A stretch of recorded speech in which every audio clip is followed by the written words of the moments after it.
Hello friend, I am doctor Sanjay Sharma, interventional pain physician.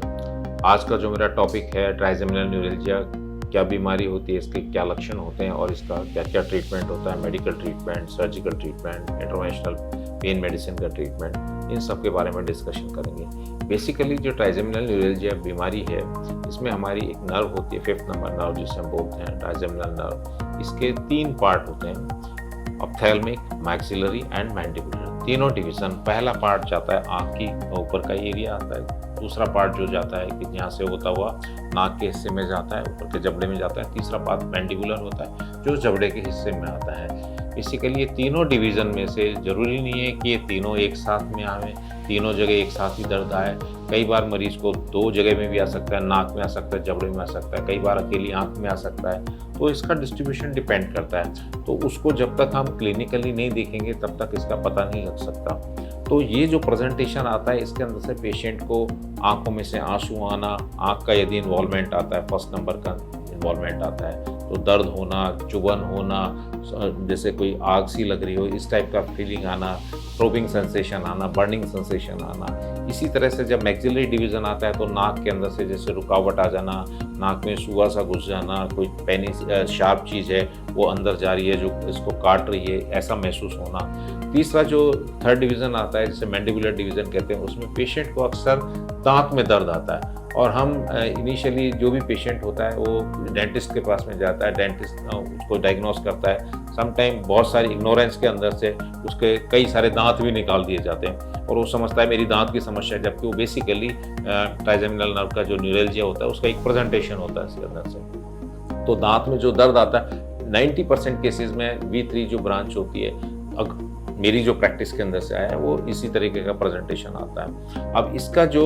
लक्षण में basic जो चीज़ आती है, बर्निंग सेंसेशन आना, आँख का जलन होना, आँखों के अंदर से करंट आना, जबड़े पे, चेहरे पे बिजली के से झटके से महसूस होना, बहुत ज़बरदस्त झटके आते हैं, पेशेंट खा भी नहीं सकता है ना, मुंह भी नहीं धो सकता, उसको हवा भी लगती है तो उससे हवा से भी उसको ऐसा लगता है कि बहुत ज़ोर से मेरे को दिक्कत आ रही है। तो हमेशा वो चेहरे को छिपा के रखता है इस चीज़ के अंदर से।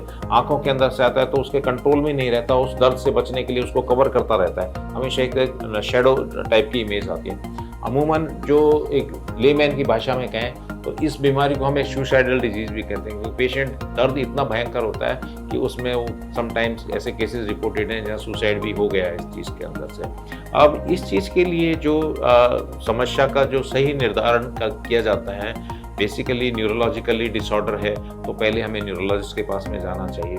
न्यूरोलॉजिस्ट उसका क्लिनिकली इवैल्यूएशन करते हैं, क्लिनिकली इवैल्यूएशन में उसका क्या प्रॉब्लम है, कि कोई मैकेनिकल प्रॉब्लम है, मेटाबॉलिकली प्रॉब्लम है, फिजियोलॉजिकल प्रॉब्लम है, एनाटॉमिकल प्रॉब्लम है, कोई डिजीज़ है, वो सारा का सारा एनालिसिस वो करते हैं। क्योंकि बहुत सारी बीमारियां होती हैं उनमें प्रेजेंटेशन इसी टाइप का आता है जो मिमिक करती है ट्राइजेमिनल न्यूरैल्जिया का, लेकिन वो बीमारी अलग होती है, ट्राइजेमिनल न्यूरैल्जिया अलग होता है। तो फिजिशियन उसको इवेलुएट करने के बाद में यदि उसको लगता है को मेडिकल ट्रीटमेंट से हमें सही हो सकता है तो पहले मेडिकल ट्रीटमेंट देते हैं। उसमें बहुत सारी मेडिसिन होती हैं, एंटी कन्वर्जेंट होते हैं, मिथाइल विटामिन्स के कुछ कॉम्बिनेशंस होते हैं, गाबापेंटिन, प्रीगैबलिन वगैरह, इस टाइप की जो न्यूरोलॉजिकल मेडिसिन है उनको अपने अकॉर्डिंगली वो एडवाइस करते हैं। मेडिकल ट्रीटमेंट का भी ज़्यादातर देखा गया है काफ़ी लंबे टाइम तक पेशेंट इलाज लेता रहता है, लेकिन इस एक दवाइयाँ नुकसान भी करती हैं, मरीज़ को भी काफ़ी दिक्कत होती है।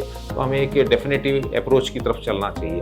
जब लंबे टाइम का ट्रीटमेंट हो जाता है, मोर देन 3 मंथ, जिसे क्रॉनिक पेन हम कहते हैं, तो we should consult interventional pain physician. Interventional pain physician वो डॉक्टर होता है जो इसमें सर्जरी नहीं करते और मेडिकल पार्ट को एक प्रोसीजर के थ्रू ही मैनेज करते हैं। जो आपकी ऑफेंडिंग जो नर्व है, जो ट्रैप हो रही है, जो दर्द कर रही है, उसकी जो फायरिंग फिनोमिना हो रही है, उसको मैनेज करते हैं। अब इस चीज़ के अंदर से 2-3 टेक्निक्स ज़्यादा कॉमन है।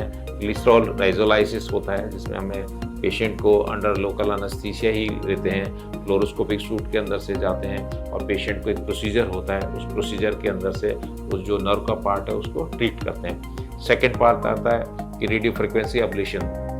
conventional radio frequency and another one is the cooled radio frequency. So basically जो conventional होता है उसी को हम काम में लेते हैं। तो जो offending जो nerve है, फर्स्ट है, सेकंड है, थर्ड है, उस नर्व के अंदर से हम पहुंचते हैं, उस नर्व को एक्सेस करते हैं थ्रू फोरामेन ओवेल, हम उसकी रीच पे पहुंच जाते हैं जहाँ से वो नर्व का ओरिजिन है और उसको न्यूरो स्टिमुलेशन करते हैं। न्यूरो स्टिमुलेशन में रेडियो फ्रिक्वेंसी जो मशीन होती है उसमें सेंसरी और मोटर इनपुट डालते हैं, तो उसमें डालने के बाद में पेशेंट बता देता है कि मुझे इस जगह एरिया के अंदर दर्द आता है और उस नर्व को हम टारगेट करके उसका अब्लेशन कर देते हैं, न्यूरो मॉड्यूलेशन कर देते हैं। इसी टाइप में थर्ड पॉसिबिलिटी जो आती है उसे बैलून डिकम्प्रेशन कहते हैं। ये भी सेम सिमिलर ही अप्रोच है। अंदर फोरामेन ओवेल के थ्रू हम एंटर करते हैं, बैलून से उसको कंप्रेस कर देते हैं, तो जो दर्द वाला पार्ट है वो खत्म हो जाता है। फिर माइक्रोवैस्कुलर सर्जरी आ जाती है, वो एक सर्जिकल पार्ट होता है जिसको न्यूरोसर्जन करता है इस चीज़ के अंदर से। स्टीरियोटैक्टिक है या और गामा नाइफ है या अदर मॉडलिटीज। तो किसी टाइप का यदि बहुत लंबे टाइम से ट्राइजेमिनल का यदि आपको सस्पेक्ट लग रहा है किसी पेशेंट के अंदर से, तो जो कंसल्टिंग डॉक्टर है, न्यूरो फिजिशियन है, न्यूरोसर्जन है, पेन फिजिशियन है, वो इसको इवेलुएट करें और इसको देखें कि हमें क्या करना है। मेडिकल ट्रीटमेंट से यदि पेशेंट सही हो जाता है, बहुत सारे केसेस होते हैं, ज़्यादातर केसेस में मेडिकल ट्रीटमेंट से ही पेशेंट को आराम मिल जाता है।